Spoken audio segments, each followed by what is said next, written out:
ഇത് അതിൻ്റെ അവസാനം കറണ്ട് ബില്ല് എങ്ങനെയാണെന്ന് ഗൂഗിളിൽ സെർച്ച് ചെയ്താണ്ടല്ലോ കർണാടകത്തിൽ സെർച്ച് ചെയ്ത് നോക്കിയാൽ 5 രൂപ 90 പൈസ യൂണിറ്റിന്.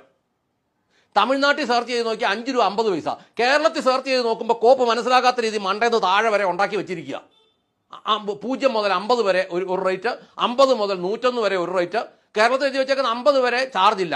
50 മുതൽ 100 വരെ 4 രൂപ 5 പൈസ. 101 മുതൽ 150 വരെ 5 രൂപ 10 പൈസ. 151 മുതൽ 200 വരെ 6 രൂപ 95 പൈസ. 201 മുതൽ 250 വരെ 8 രൂപ 20 പൈസ. വേറെ ഏതാണ്ട് ഒരു പണ്ടാരം എഴുതിയിട്ട് 8 രൂപ 80 പൈസ. അതായത് ഇത് നോക്കിയാൽ ഒരു മനുഷ്യനും ഒന്നും മനസ്സിലാകുകയില്ല. ഇത് ഡൊമസ്റ്റിക്കിൻ്റെ. കൊമേഴ്സിൻ്റെ നോക്കിയാൽ തമിഴ്നാട്ടിലും കർണാടകത്തിലും നോക്കുമ്പോൾ അവിടെ കൃത്യമായി ചാർജ് എഴുതി വെച്ചിട്ടുണ്ട്. നമുക്ക് ഒരു ഇതുമില്ല. ഗൂഗിൾ സെർച്ച് ചെയ്ത് നോക്കി. കാരണം അതിനകത്ത് വിളവത്തരം ഒന്നുമില്ല. ഇവിടെ വിളവത്തരം മാത്രമേ ഉള്ളൂ. കറണ്ട് എടുക്കുമ്പോൾ മീറ്റർ കാശ് കെട്ടിവെക്കണം. കണക്ഷൻ എടുക്കുമ്പോൾ നമ്മൾ മെയിൻ സ്വിച്ച് സകല സാധനവും വീട്ടുകാരനാണ് വെക്കുന്നത്. വീട്ടുകാരൻ വെച്ചിട്ട് മീറ്റർ കാശ് വീട്ടുകാരനാണ് കൊടുക്കുന്നത്. അത് കഴിഞ്ഞ് പിന്നെ വീട്ടുകാരൻ്റെ മീറ്ററിന് പിന്നെ എന്തിനാ ഇത് കൂട്ടുക, അതിന് വാടക, പിന്നെ ഫിക്സഡ് ചാർജ് എന്നാ കോപ്പിനാ. സത്യം പറഞ്ഞാൽ മലയാളിയുടെ ഒരു തലവിധി കുറെ ഉദ്യോഗസ്ഥന്മാരുടെ വായിലോട്ട് കയറ്റാൻ വേണ്ടിയിട്ട് മനുഷ്യനെ കൊള്ളയടിക്കുന്നതിന് ഒരു പരിധിയില്ലേ? ഈ തമിഴ്നാട്ടിലെയും കർണാടകത്തിലെയും ബില്ലെടുത്ത് വെച്ച് നോക്കുമ്പോഴാണ് ഇവിടെ കാണിക്കുന്ന കൊള്ളരുതായിയുടെ അർത്ഥം മനസ്സിലാകുന്നത്. ഇഷ്ടംപോലെ വെള്ളം, ഇഷ്ടംപോലെ ഡാമുകൾ, ഇത് മുഴുവൻ ഇവിടെ ഉണ്ടായിട്ട് ഈ കൊള്ള നിങ്ങളുടെ വീട്ടിൽ വരുന്ന ബില്ലുകൾ നിങ്ങളൊന്ന് നോക്കിക്കേ. ഇവന്മാർ എഴുതി വെച്ചേക്കുന്നത് ഫിക്സഡ് ചാർജ് 410. എന്നാത്തിനുള്ള ചാർജാണ് ഇത്?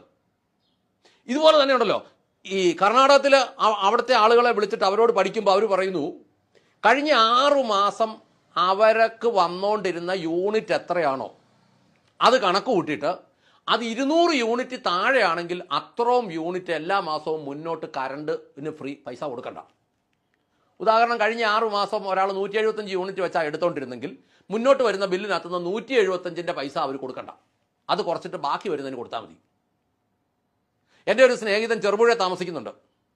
അയാൾക്ക് അവിടെ ഒരു വീടും 1-2 പണിക്കാർ താമസിക്കുന്ന ക്വാർട്ടേഴ്സും ഒക്കെ ഉണ്ട്. അങ്ങേർക്ക് കൂർഗിലും ഒരെണ്ണമുണ്ട്. പുള്ളി പറഞ്ഞ് ഈ ഈ ഈ ചെറുപുഴയിലുള്ള ഇതിന് വരുന്നതിൻ്റെ 10 ഇരട്ടിയൊക്കെയാണ്, അല്ല ഈ കൂർഗിലുള്ളതിന് വരുന്നതിൻ്റെ 10 ഇരട്ടിയൊക്കെയാണ് ചെറുപുഴയിലുള്ളതിന് വരുന്നത്. പറ്റുമെങ്കിൽ ഇവിടുന്ന് താമസം പോകാനിരിക്കുക എന്ന് പറഞ്ഞു. എങ്ങനെയായി കേരളത്തിൽ നിന്ന് ആൾക്കാർ പോകാതിരിക്കുന്നത്? പിഴിഞ്ഞ് ഈ ഒടുക്കത്തെ മേടിച്ച് ഇത് മുഴുവൻ ഉദ്യോഗസ്ഥന്മാരുടെയും പെൻഷൻകാരുടെയും വായിലോട്ട് തള്ളുമല്ലേ? ഇത് മുഴുവൻ രാഷ്ട്രീയക്കാരുടെ പരിപാടി. സാധാരണ ജനത്തിനെ ഇങ്ങനെ കൊള്ളയടിക്കുന്ന ഒരു പ്രസ്ഥാനം. ഇത് ഫ്യൂവൽ സർചാർജ് 42 രൂപ 84 രൂപ കഴിഞ്ഞ മാസത്തെ ബില്ലല്ല. മന്ത്ലി ഫ്യൂവൽ സർചാർജ് ഇതെന്നാ ഈ ഇടപാടാ? Fuel surcharge 42. ഇത് ഹൈക്കോടതിയിലൊക്കെ പോകേണ്ട കേസാണ് ഇത്. ഈ ബില്ല് വെച്ചോണ്ട് കോടതി പോകാൻ എൻ്റെ കയ്യിൽ ഒരു സാഹചര്യം ഇല്ലട്ടല്ല, ഞാൻ ഇതിന് കോടതി പോനെ.